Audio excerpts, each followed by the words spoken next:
ሰላም ጤና ይስጥልን የተወደዳችሁ የገበያ ሚዲያ ተከታታዮቻችን የዕለተ አርብ ሚያዝያ 23 ቀን 2018 ዓ.ም ለዕለቱ የመረጥናቸው አዳዲስ ሀገራዊ ዓለም አቀፋዊ እንዲሁም ስፖርታዊ የዜና ዘገባዎቻችንን ይዘንላችሁ ቀርበናል። የዜና ዘገባዎቻችንን ስፖንሰር ያደረገልን አጋራችን ደግሞ የሮሃ ፎሬክስ ቢሮ ነው። በዜና ዘገባዎቻችን ላይ የሮሃ ፎሬክስ ቢሮን የዕለቱን የውጭ ምንዛሬ ተመን መረጃ እናጋራችኋለን። በቅድሚያም አርዕስቶች እስከ ሰኔ 30 ድረስ የሚፈጸም ማንኛውም የመንግስት ተቋማት ግዢ መታገዱ ተገለጸ። እገዳው የተላለፈው በተለይም ከሚያዝያ እስከ ሰኔ ወር ባለው የአራተኛው ሩብ ዓመት የበጀት ዘመን የሚፈጸሙ አላስፈላጊ ግዢዎችን ለመግታትና የመንግስትን በጀት ከብክነት ለመታደግ መሆኑ ተሰምቷል። በዝርዝር እናጋራችኋለን። ከውጪ የጂሃዲስት ቡድኖች በከተማዋ ላይ ከበባ በማወጅ የተባበረ ግንባር እንዲመሰረት ጥሪ ማቅረባቸው ተገለጸ። ከከበባ አዋጁና ከግንባር ምስረታው በተጨማሪ ታጣቂ ቡድኑ ወደ ዋና ከተማዋ የሚገቡ ዋና የንግድ መስመሮችን በመዝጋት የነዳጅ ምግብና የሌሎች መሰረታዊ ቁሳቁሶች ዝውውር እንዲታገድ ትዕዛዝ አስተላልፏል። በዝርዝር የምትሰሙት መረጃችን ነው። የኢራኑ የበላይ መሪ ሞይታባ ኻሜኒ አሜሪካ በፋርስ ባህረ ሰላጤ ውስጥ ያላት ብቸኛው ቦታ ከባህሩ ግርጌ ነው በማለት ተናገሩ። ከዚህ በተጨማሪ መሪው የኢራንን የሚሳኤልና የኒውክሌር ቴክኖሎጂ እድገት በማንኛውም ሁኔታ አሳልፈው እንደማይሰጡና ይህ የሀገሪቱ ኩራትና የሉዓላዊነት ምልክት መሆኑን በድጋሚ አረጋግጠዋል። በዝርዝር እናጋራችኋለን። የእስራኤል የባህር ኃይል ወደ ጋዛ ሰርጥ ሰብአዊ እርዳታ ለማድረስ ሲጓዙ የነበሩ 21 ጀልባዎችን በግሪክ አቅራቢያ በሚገኘው ዓለም አቀፍ የውሃ ክልል ውስጥ በቁጥጥር ስር መዋሉ ተሰማም። በእነዚህ 21 ጀልባዎች ላይ ደግሞ ከ70 በላይ ሀገራት የተውጣጡ 175 የሚጠጉ የረድኤት ሰራተኞች፣ ጋዜጠኞችና የሰብአዊ መብት ተሟጋቾች እንደሚገኙበት የተነገረ ሲሆን 17 የሚሆኑ ሌሎች ጀልባዎችም ከአፈሳው አመልጠው ወደ ግሪክ የባህር ክልል መመለስ መቻላቸው ተገልጿል። የምትሰሙት መረጃችን ነው። የተወደዳችሁ የገበያ ሚዲያ ተከታታዮቻችን እነዚህንና ስፖርታዊ መረጃዎችን ጨምሮ ሌሎች ለዕለቱ የመረጥናቸው ዜናዎችን ይዘንላችኋል። አሁን ደግሞ በዝርዝር ወደምንመለከታቸው መረጃዎቻችን እናልፋለን። በፒያሳ መሬት አይሸጥም እድል እንጂ ከአራዳ ፓርክ ፊት ለፊት በኮንዶሚኒየም ዋጋ የቤት ባለቤት የሚሆኑበትን ብቸኛ አጋጣሚ እንሆ እንላለን። በመሃል ፒያሳ ከአራዳ ፓርክ ፊት ለፊትና ከፍሬንድሺፕ ፓርክ አጠገብ በግንባታ ላይ ባለው ሳይታችን አመቺ በሆነ አከፋፈል ማለትም 100% ለሚከፍሉ ደንበኞች የ40% ቅናሽ ማድረጋችን ስንገልጽ በታላቅ ደስታ ነው። በዚህም 6 ሚሊዮን የነበረውን ባለ 1 መኝታ በ3.6 ሚሊዮን ብር፣ 10 ሚሊዮን የነበረውን ባለ 2 መኝታ በ6 ሚሊዮን ብር፣ 14 ሚሊዮን የነበረውን ባለ 3 መኝታ በ8.6 ሚሊዮን ብር ብቻ ሲሆን ከ10% ቅድመ ክፍያ ጀምሮ ከፍሉም ልዩ የክፍያ አማራጭና የባንክ ብድር ማመቻችተናል። አፓርትመንቶቻችን በቂ የሆነ ፓርኪንግ፣ የከርሰ ምድር ውሃና የልጆች መጫወቻዎችን ያካትቱ ናቸው። በተጨማሪም በመርካቶ ተክለ ሃይማኖት የንግድ ሱቆችን በ1.8 ሚሊዮን ብር ሙሉ ክፍያ ከ400 ሺህ ብር ቅድመ ክፍያ ጀምሮ ይዘን መተናል። ልብ ይበሉ፣ እኛ ለጋራ መገልገያዎች አናስከፍልም። ለበለጠ መረጃ ከታች ባሉት ስልክ ቁጥሮች ይደውሉልን። ሜሪት ፕሮፐርቲስ ቢሮው እስከ ሰኔ 30 ድረስ የሚፈጸምን ማንኛውንም የመንግስት ተቋማት ግዢን አገደ። የአዲስ አበባ ከተማ ፋይናንስ ቢሮ በከተማ አስተዳደሩ ስር የሚገኙ የመንግስት መስሪያ ቤቶች እስከ ሰኔ ወር መጨረሻ ድረስ ምንም አይነት ግዢ እንዳይፈጽሙ እገዳ መጣሉን አስታውቋል። እገዳው የተላለፈው ደግሞ በተለይ ከሚያዝያ እስከ ሰኔ ባለው የአራተኛው ሩብ ዓመት የበጀት ዘመን የሚፈጸሙ አላስፈላጊ ግዢዎችን ለመግታትና የመንግስትን በጀት ከብክነት ለመታደግ ነው ሲሉ የቢሮ ኃላፊ አቶ አብዱል ቃድር ሬድዋን ተናግረዋል። ኃላፊው አክለውም ከተማ አስተዳደሩ ለዘንድሮው በጀት ዓመት ከመደበው ጠቅላላ በጀት ውስጥ 72% ለካፒታል ስራዎች የሚውል መሆኑን አስታውሰዋል። በተጨማሪም የመንግስት ተቋማት የሚፈጽሙት ማንኛውም ግዢ በእቅድ ላይ የተመሰረተና ስርዓትን የተከተለ ሊሆን እንደሚገባ የገለጹት አቶ አብዱል ቃድር በአራተኛው የበጀት ሩብ ዓመት የሚደረጉ ግዢዎች ግን ለብክነት የሚደረጉ መሆናቸውን ቀደም ካሉ ልምዶች በመታየቱ ውሳኔው መተላለፉን አስረድተዋል። ይሁን እንጂ እገዳው በህዝብ አገልግሎት አሰጣጥ ላይ ጫና የሚፈጥር መሆኑ ታምኖበት በተቋማቱ ጥያቄ ከቀረበ ደግሞ ቢሮው ሁኔታውን መዝኖ ግዢው እንዲፈጸም በተለየ ሁኔታ ሊፈቀድ እንደሚችል ተጠቁሟል። ይህም ደግሞ የስራ እንቅፋት እንዳይፈጠርና አስፈላጊ አገልግሎቶች ሳይስተጓጎሉ እንዲቀጥሉ ለማድረግ የታለመ መሆኑም ተገልጿል።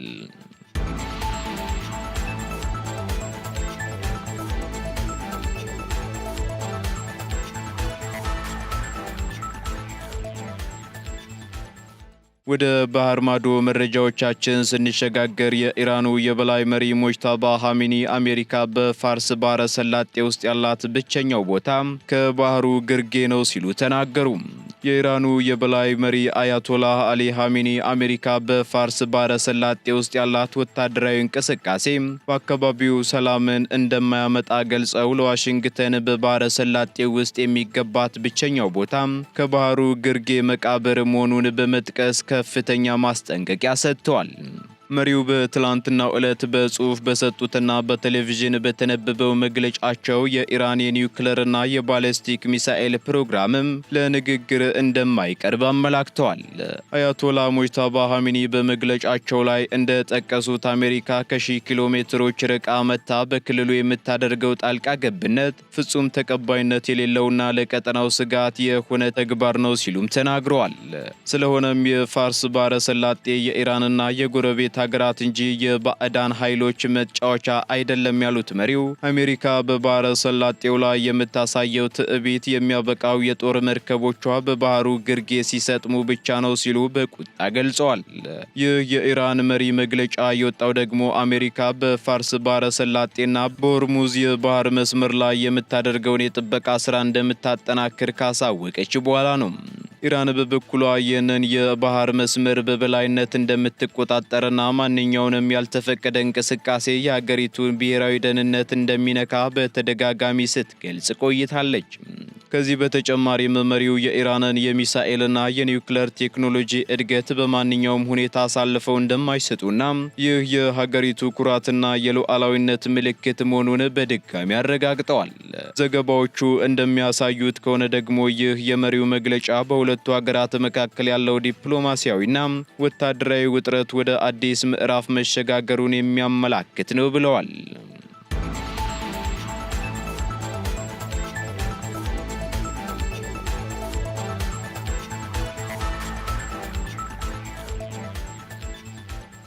የትራምፕ የጦር መሳሪያ ምርትን የማሳደግ እቅድ በተግባር ለመተርጎም ዓመታት ሊፈጅ እንደሚችል ተገለጸ።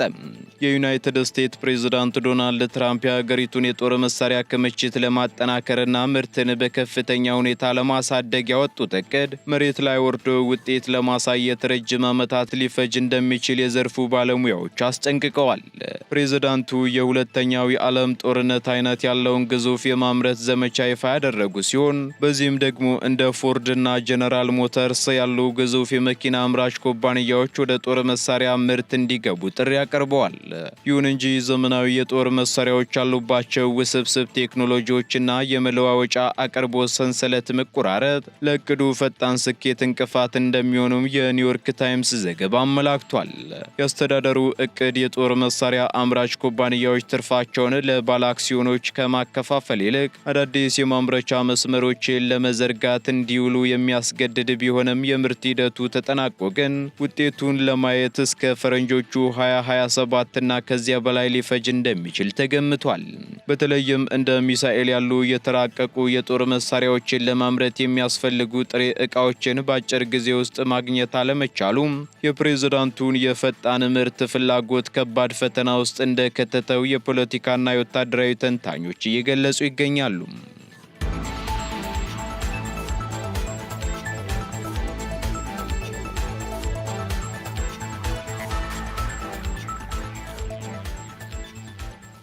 የጂሃዲስት ቡድኖች በባማኮ ላይ ከበባ በማወጅ የተባበረ ግንባር እንዲመሰረት ጥሪ ማቅረባቸው ተገለጸ።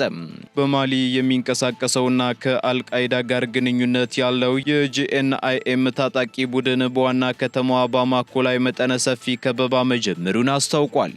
ቡድኑ ይህንን እርምጃ የወሰደው በሀገሪቱ ስልጣን ላይ የሚገኘውን ወታደራዊ ጁንታ ለማዳከም መሆኑን የገለጸ ሲሆን ሌሎች አማጽያን ቡድኖችን መንግስትን ለመጣል የጋራ ግንባር እንዲፈጥሩ ጥሪ ማቅረቡን ፍራንስ 24 ዘግቧል። እንደ ዘገባው ከሆነ ታጣቂ ቡድኑ ወደ ዋና ከተማዋ የሚገቡ ዋና ዋና የንግድ መስመሮችን በመዝጋትም የነዳጅ የምግብና የሌሎች መሰረታዊ ቁሳቁሶች ዝውውር እንዲታገድም ትዕዛዝ አስተላልፏል። ይህን የከበባ እርምጃ የተከተለው ቡድኑ በቅርቡ በባማኮ ስልታዊ በሆኑ ወታደራዊ ተቋማትና በዓለም አቀፍ አውሮፕላን ማረፊያ ላይ ጥቃት ሰንዝሮ ከፍተኛ ጉዳት ካደረሰ በኋላ መሆኑ የሁኔታውን አሳሳቢነት አጉልቶታል። ታጣቂዎቹም በሰጡት መግለጫ በሰሜናዊ ማሊ ከሚንቀሳቀሱ የቱዋሬግ አማጽያንና ሌሎች ጸረ መንግስት ኃይሎች ጋር በመተባበር በወታደራዊ ጁንታ ላይ የሚደረገውን ትግል ማፋጠን እንደሚገባ አሳስበዋል። ይህ ጥሪ በማሊ መንግስት ላይ የተደራረበ ወታደራዊና ፖለቲካዊ ጫና ለመፍጠር የታለመ መሆኑም ተመላክቷል። በአሁኑ ወቅት በባማኮ ከተማ ነዋሪዎች ዘንድ ከፍተኛ ስጋት የነገሰ ሲሆን በንግድ እንቅስቃሴዎች ላይ መስተጓጎል መታየትም ጀምሯል ተብሏል። የማሊ ወታደራዊ መንግስት የሩሲያ ቅጥረኛ ወታደሮችን ድጋፍ እያገኘ ቢሆንም የጂሃዲስት ቡድኖቹ ጥቃት አድማሱን በማስፋት እስከ ዋና ከተማዋ ደጃፍ መድረሳቸው በአገሪቱ ያለውን የጸጥታ ሁኔታ አጠራጣሪ አድርጎታል ተብሏል። በሌላ በኩል የዓለም አቀፍ የጸጥታ ተንታኞች በበኩላቸው ይህ የከበባ ሙከራ በምዕራብ አፍሪካ ቀጠና ያለውን አለመረጋጋት ከማባባሱም በላይ የማሊ መንግስት ለከፋ የኢኮኖሚና የደህንነት ቀውስ ሊጋለጥ እንደሚችል አመላካች መሆኑን ተናግረዋል።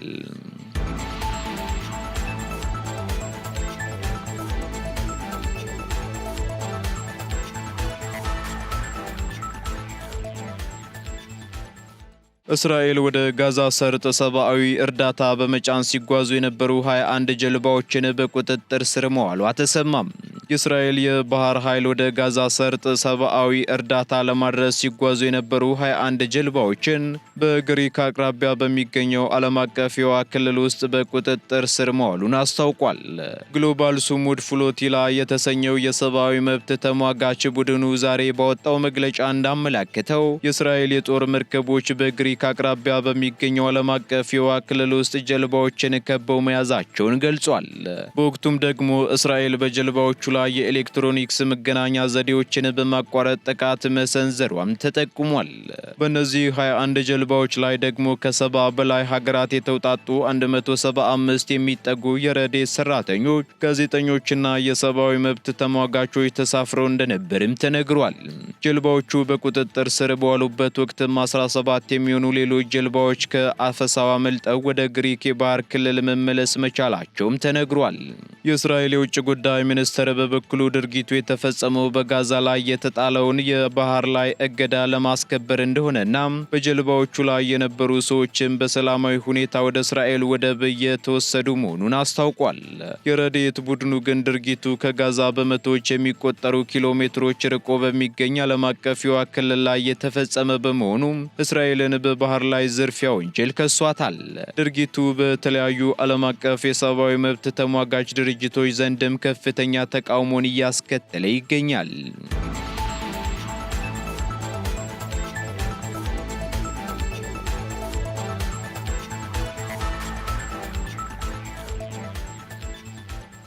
ወደ መጨረሻው ዝርዝር መረጃችን ስንሸጋገር የአሜሪካ ከፍተኛ ባለስልጣናት ከኢራን ጋር የነበረው ወታደራዊ ግጭት በሕግ እይታ ማብቃቱን አስታወቁም። ባለስልጣናቱ ይህንን ያስታወቁት ፕሬዝዳንት ዶናልድ ትራምፕ ያለ ኮንግረስ ፍቃድ ጦርነት ውስጥ እንዲቆዩ የሚፈቀድላቸው የ60 ቀናት የጊዜ ገደብ ዛሬ ከመጠናቀቁ ጥቂት ሰዓታት በፊት ነው። የአሜሪካ አስተዳደር ከፍተኛ የሥራ ኃላፊዎች እንደገለጹት ከሆነ በሁለቱ ሀገራት መካከል የተደረሰው የተኩስ አቁም ስምምነት ንቁ የጠላትነት ድርጊቶችን ያስቆመ በመሆኑ በጦርነቱ ስልጣን ሕግ ወይንም ደግሞ ዋር ፓወርስ ሪዞሉሽን የተደነገገው የጊዜ ገደብ መቆጠር ማቆም አለበትም ብለዋል። ስማቸው ያልተጠቀሰ አንድ ከፍተኛ ባለስልጣን በበኩላቸው ለጦርነት ስልጣን ውሳኔ ዓላማ ሲባል ግጭቱ አብቅቷል ያሉ ሲሆን ላለፉት 3 ሳምንታት በአሜሪካና በኢራን ኃይሎች መካከል ምንም አይነት ቀጥተኛ የተኩስ ልውውጥ አለመደረጉን ደግሞ ለዚህ እንደ ማሳያ ቀርበዋል። በጉዳዩ ላይ መግለጫ የሰጡት የመከላከያ ሚኒስትሩ ፔት ሄግሴት በበኩላቸው የተኩስ አቁም ስምምነት ባለበት ሁኔታ የ60 ቀናት የጊዜ ገደቡ ለጊዜው ይቆማል የሚል የሕግ ትርጓሜ ሰጥተዋል። ይሁን እንጂ በኮንግረስ የሚገኙ የዲሞክራት ወገኖች ደግሞ የአስተዳደሩን አቋም በመቃወም ላይ ናቸውም ተብሏል። የሕግ ተወካዮቹ የተኩስ አቁም ስምምነት የጊዜ ገደቡን አያቆምም በሚል የሚከራከሩ ሲሆን ፕሬዝዳንቱ ደግሞ ወይ የኮንግረስን ፍቃድ ማግኘት አለባቸው አሊያም ደግሞ ወታደሮቻቸውን ከቀጠናው ማስወጣት ይኖርባቸዋል በማለት ግፊት እያደረጉ ይገኛሉ ተብሏል። በሌላ በኩል ይህ የአስተዳደሩ ውሳኔ ዛሬ የሚጠናቀቀውን የጊዜ ገደብ ያለምንም የኮንግረስ ይሁንታ ለማለፍ የታለመ መሆኑ ተመላክቷል።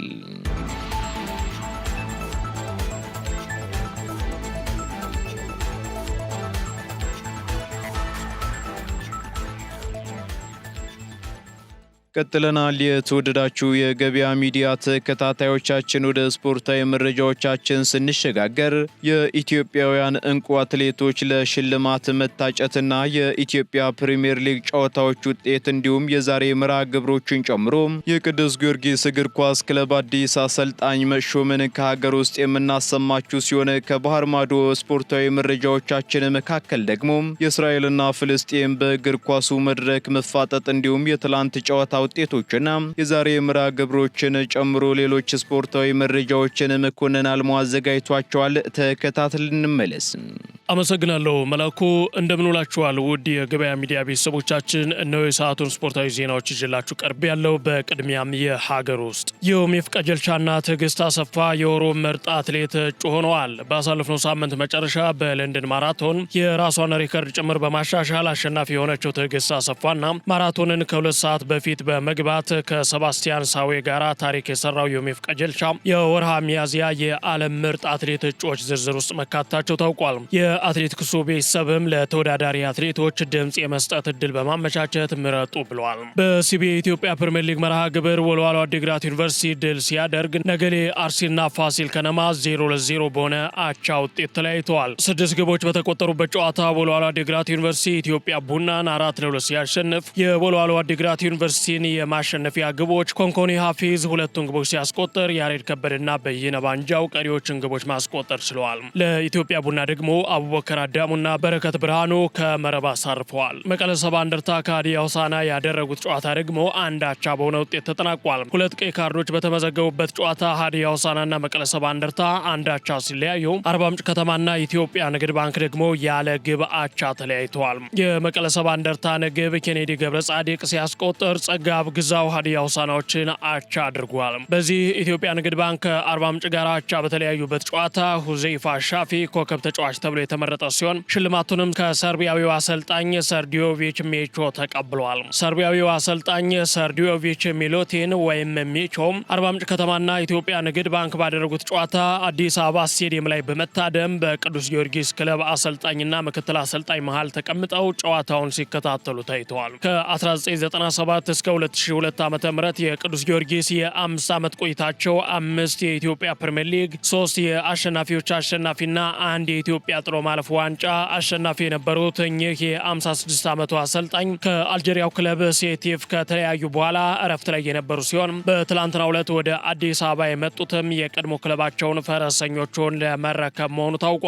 ሚቾ ከቅዱስ ጊዮርጊስ ተጫዋቾችና አሁን ካለው የአሰልጣኝ ስታፍ ጋርም ትውውቅ ያደረጉ ሲሆን ክለቡ ዛሬ የሚያደርገውን ጨዋታ በመከታተልም የቡድኑን ወቅታዊ አቋም በቅርበት ይገመግማሉ ተብሎ ይጠበቃል። በቀጣይ ቀሪ የሊጉ ጨዋታዎች ላይ የቅዱስ ጊዮርጊስ ልምምድ፣ የአጨዋወት ፍልስፍናና የተጫዋቾች አሰላለፍ ምርጫ ሙሉ በሙሉ በአሰልጣኝ ሚቾ እንደሚመራ ይጠበቃል። ይሁን እንጂ አሰልጣኙ በኢትዮጵያ እግር ኳስ ፌዴሬሽን እስካሁን ሕጋዊ ምዝገባ ያላደረጉ በመሆናቸው በጨዋታ ቀናት ከፊት ለፊት ወይም በሜዳው ሳር ላይ ወጥተው መመሪያ ከመስጠት ይልቅ ከጀርባ ሆነው የክለቡን ስራዎች በበላይነት እንደሚመሩ ይጠበቃል። 29ኛው ሳምንት የሲቢኤ ኢትዮጵያ ፕሪሚየር ሊግ ዛሬ በሚካሄዱ 2 ጨዋታዎች ይጠናቀቃል። ቅዱስ ጊዮርጊስ ከሲዳማ ቡና በአዲስ አበባ ስቴዲየም ቀን 8 ሰዓት ላይ ሲጫወቱ፣ ባህር ዳር ከተማ ከምድረገነት ሽረ ቀን 10 ሰዓት ላይ በአዳማ ሳይንስና ቴክኖሎጂ ስቴዲየም ይፋለማሉ።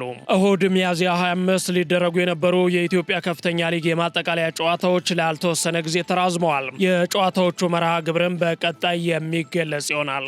በዩሮፓ ሊግ ግማሽ ፍጻሜ ኖቲንጋም ፎረስት አስቶን ቪላን 1-0 በሆነ ውጤት ማሸነፍ ችሏል።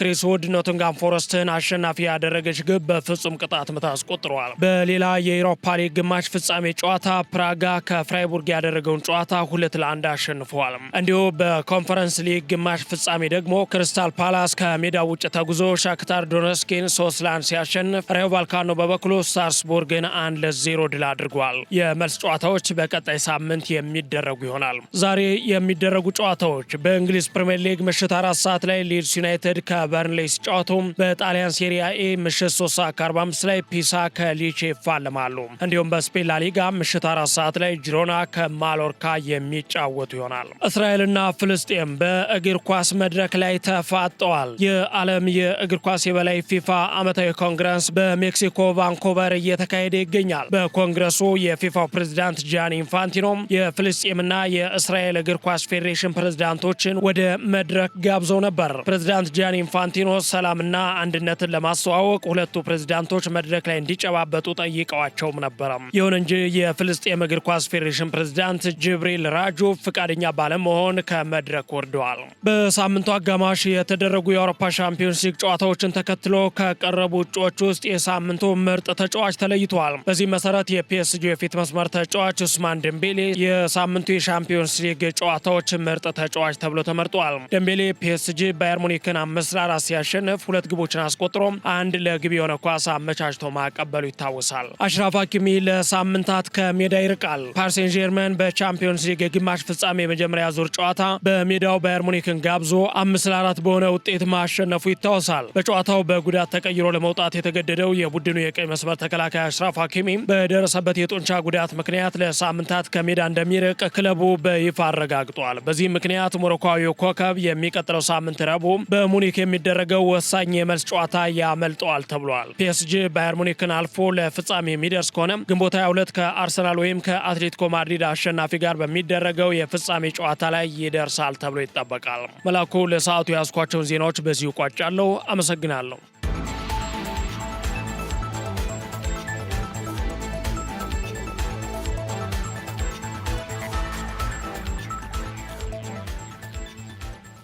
ከስፖርታዊ መረጃዎቻችን ተመልሰናል። የተወደዳችሁ ተከታታዮቻችን፣ በመጨረሻም የሮሃ ፎሬክስ ቢሮን የዕለቱን የውጭ ምንዛሬ ተመን መረጃ እናጋራችኋለን። በዚህም አንድ የአሜሪካ ዶላር 175 ብር ከ2 ሳንቲም እየተገዛ 178 ብር ከ52 ሳንቲም እየተሸጠ ይገኛል። ፓውንድ ስተርሊንግ 230 ብር ከ55 ሳንቲም እየተገዛ 235 ብር ከ16 ሳንቲም እየተሸጠ ይገኛል። ዩሮ ደግሞ 200 ብር ከ48 ሳንቲም መግዣው ሲሆን መሸጫው ደግሞ 204 ብር ከ48 ሳንቲም ሆኗል። ስዊስ ፍራንክ 218 ብር ከ88 ሳንቲም እየተገዛ 223 ብር ከ25 ሳንቲም እየተሸጠ ይገኛል። የተባበሩት አረብ ኤምሬት ድራም ደግሞ 47 ብር ከ42 ሳንቲም እየተገዛ 48 ብር ከ36 ሳንቲም እየተሸጠ ይገኛል። የሳውዲ ሪያል 46 ብር ከ25 ሳንቲም መግዣው ሲሆን መሸጫው ደግሞ 47 ብር ከ17 ሳንቲም ሆኗል። የቻይናው ዩዋን 24 ብር ከ49 ሳንቲም እየተገዛ 24 ብር ከ97 ሳንቲም እየተሸጠ ይገኛል።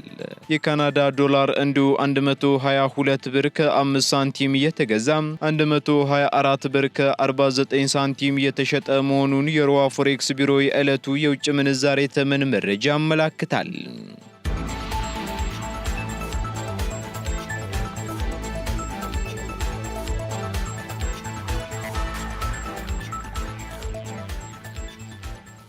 የተወደዳችሁ የገበያ ሚዲያ ተከታታዮቻችን ለዕለቱ የመረጥናቸው ዜናዎቻችን እነዚህን ይመስሉ ነበር። እንዲሁም ስፖርታዊ መረጃዎችን ጨምሮ ሌሎች አዳዲስ ኢኮኖሚያዊ፣ ማህበራዊና ፖለቲካዊ መረጃዎቻችንን ለማግኘት ታዲያም የገበያ ሚዲያን እንድትወዳጁ እንጋብዛለን። ሰናይ ጊዜን ተመኘን።